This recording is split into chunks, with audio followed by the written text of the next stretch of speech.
Sweet potatoes and Jerusalem artichokes are two root crops that one can easily grow in the garden and eat straight from the garden. And today we're cooking them together since I always cook them the same way anyway, and I thought we'd combine some of each. Right now I'm in the process of expanding this book to include more verbs, some vegetables, and turn it into a Kindle book. Eventually the recipe you see here will appear in the new book. Here are the purple sweet potatoes growing. You can see some holes in the leaves. That's where insects have had a little taste, but it really hasn't harmed the plants, and they've been very successful this year.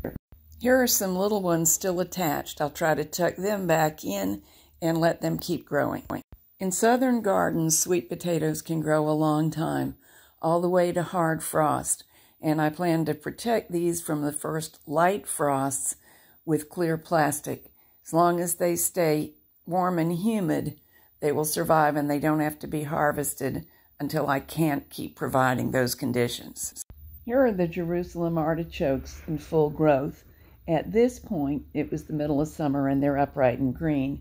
By now, they've finished flowering and they're falling over and the leaves are turning brown. And here is the harvest we're going to turn into lunch.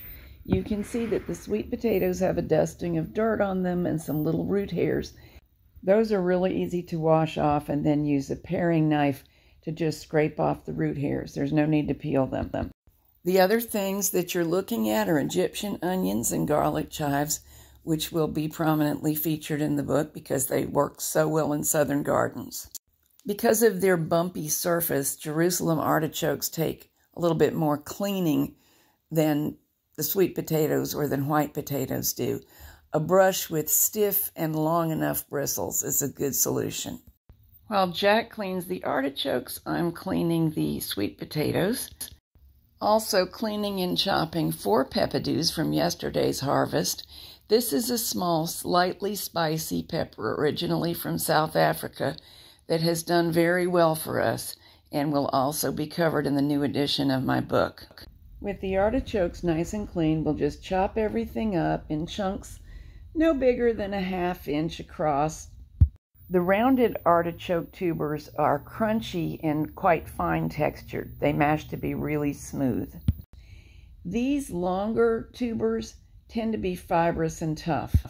So unless one is quite short of vegetables, I recommend tossing these.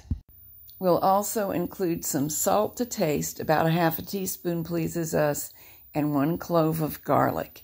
And I have to tell you about my garlic press because I've been through quite a few.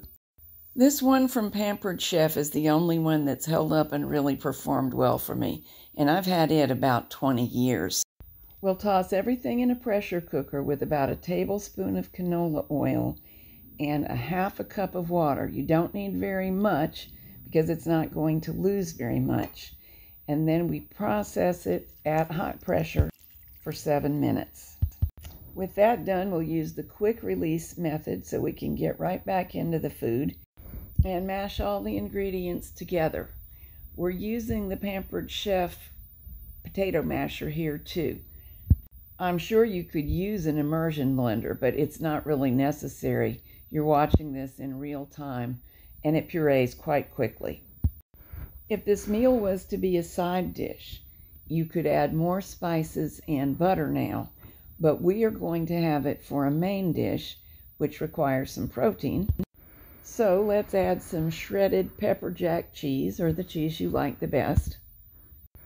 We're using between 3/4 and a cup of it, but you can just adjust that to your taste. And because the food is still very hot, it was hotter than boiling because of being in the pressure cooker. This will just melt in as you keep on mashing with whatever utensil you're using. Purple sweet potatoes are worth having just because they're fun.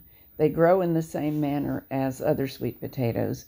Some people say they're not quite as sweet, but they also contain a class of antioxidants because of the purple pigment that is extremely beneficial.